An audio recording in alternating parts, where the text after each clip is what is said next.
Demons are amazing beings, simple in design and intent, to foster and promote evil in such a way as to undo the goodness of mankind and to cause the ruination if not outright destruction of all that is held to be pure and good. We should all have such clarity of purpose. It does not matter where in the world you are, on what point in mankind's timeline you stand, what religion you believe in or practice, if any, your social or economic standing, or whether you are male or female. Demons are promoters of immorality, sin, and vice. Historically, people understand and accept this about demoniality with little or no explanation required. I have noticed that most stories of how the world was created involve some sort of benign, all-powerful being having to overcome an entity of evil and malicious intent that is nearly as powerful. For the abstract idea of good to truly be appreciated, seen, and understood, it must have something off which to reflect. It needs something to give it perspective and to personify all that we do not want or desire. If there is no struggle, there can be no triumphant victory to be thankful for or revel in.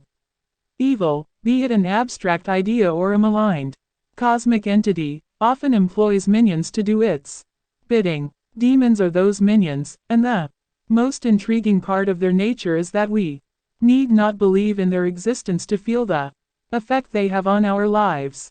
Interestingly, demons were not always considered to be beings of pure and unchangeable evil. Once they were the fae of the woods, the free-willed jinn of the deserts known on occasion to convert to Islam, and the ancestral nature spirits that were respected if not worshipped to near godhead status. Fierce in their fighting ability and highly territorial, these beings could be summoned, and by conditional agreement or by magical bond were made to be guardians of sacred areas. Demons made excellent sentries, as they had excessively passionate dispositions, near limitless energy, a preference to work from concealment, and shape-shifting capability. You would be hard pressed to find an ancient culture that did not have some place through which travel was not only considered taboo but also protected by a semi-divine being with an overprotective temperament. In ancient Greece, the word demon referred to a spirit entity that may have been a force for either good or evil. During the spread of Christianity, when the young church openly and aggressively condemned all things pagan, the intent of the word changed. No longer a neutral force that could be swayed one way or the other, demons, as they were now called, were considered to be beings of pure evil who were under the influence and control of the devil himself. Even now, when the word demon is used in our speech, we instantly know something of the speaker's intent. To say, "The devil made me do it," as an excuse for having been caught in some act of perceived wickedness almost seems to give the speaker the benefit of being somehow not wholly responsible. He is but mortal flesh and is by nature frail. He was tricked or pressured into it. He is not a bad person, simply weak-willed. And who among us has not at some point given into more base desires? Shouldn't mercy be shown? Is that not how one would play the devil's advocate? I am undecided as to my beliefs on cases of demonic possession. It may be possible, but it may be equally improbable. The Old Testament Apocrypha refers to exorcisms only once, in the book of Tobit, chapters 6 and 7.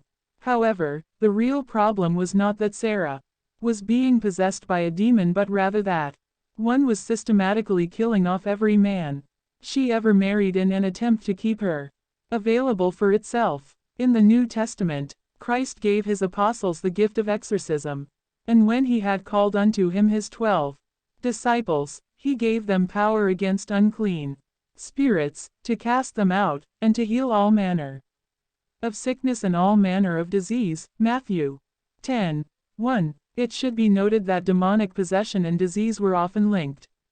In The Shadow of Alighieri, Barrett, Blatty, Fortune, and Milton, as well as Baskin, Colin, de Plancy, Gettings, Guazzo, King James I of England, Leloyers, Mathers, Rostagai, de Lancre, and Wierus. I have collected and briefly described as many of the different demons I could find from a wide array of cultures and religions. If readers hope to hear how to summon demons or how to perform an exorcism in this episode of Demons in World Religion, they will be disappointed. But academics, researchers, and scholars alike will be pleased with what they find, a massive collection of demons, clearly defined and catalogued. Follow this episode of Demons of World Religion and know their powers and weaknesses. Hit the like, share and subscribe button to get notifications.